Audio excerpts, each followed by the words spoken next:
सकती है। और चलिए एक बड़ी खबर आपको बता दें जबलपुर से, जहां निशा बांगरे का इस्तीफा मंजूर कर लिया गया है। राज्य सरकार ने निशा बांगरे का इस्तीफा मंजूर किया है।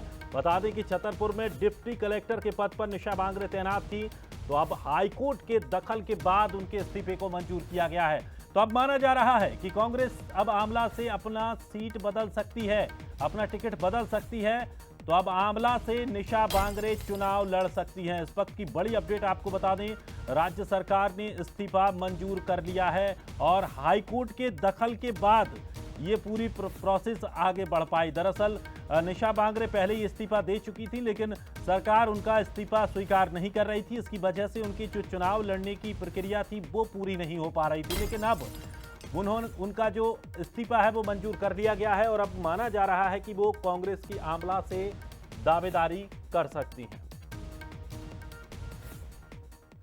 तो वहीं राज्यसभा सांसद विवेक तनखा ने एक ट्वीट किया है। निशा बांगरे की इस्तीफा मंजूर होने पर उन्होंने ट्वीट करते हुए लिखा कि निशा को आमला से चुनाव लड़ाया जा सकता है। तो निशा बांगरे का त्यागपत्र स्वीकार कर लिया है। विभागीय इंक्वायरी भी खत्म कर दी गई है। अब निशा को आगे का रास्ता सोचना पड़ेगा और कांग्रेस आमला से फिलहाल अपना उम्मीदवार घोषित कर चुकी है। लेकिन क्या निशा बांगरे के लिए एक बार फिर से वहां पर फेरबदल किया जा सकता है, ये देखना भी बड़ा दिलचस्प होगा।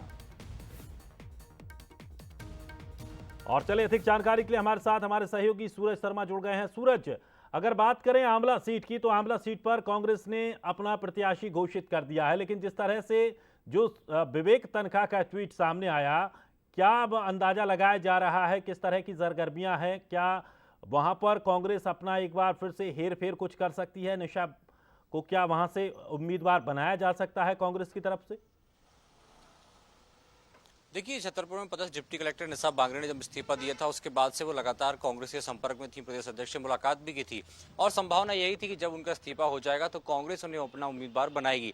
लेकिन हमने देखा लगातार, चाहे सुप्रीम कोर्ट की बात हो, हाई कोर्ट की बात हो, अलग अलग दरवाजे खटखटाए और उसके बाद आज फैसला हुआ है कि निशा बांगरे का इस्तीफा सरकार ने स्वीकार कर लिया है। जबकि एक दिन पहले ही कांग्रेस ने मनोज गावले को खासतौर से उम्मीदवार मामला से बनाया है।